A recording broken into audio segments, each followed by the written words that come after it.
Keeping your Samsung phone updated is one of the best ways to improve performance, security, and access to the latest features.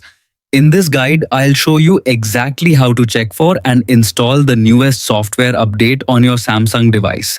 Before you begin, make sure your phone is connected to a stable Wi-Fi network.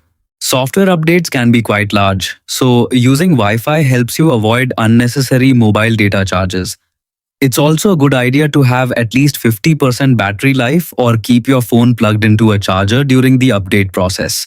Now, swipe down from the top of your screen with two fingers and tap the settings gear icon. Scroll down until you find software update.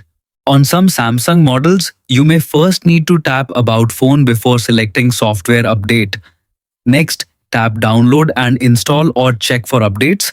Your phone will search Samsung servers for the latest available software. If an update is available, you'll see information about the new version, including improvements, bug fixes, and security enhancements.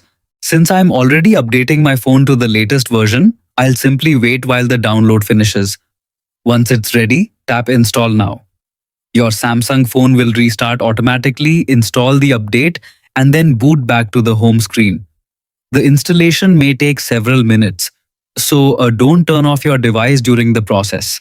After the update is complete, you can enjoy the latest security patches, performance improvements, and new Samsung features. That's all there is to it. If this tutorial helped you keep your Samsung phone up to date, don't forget to like the video, subscribe for more easy tech guides, and I'll see you in the next one.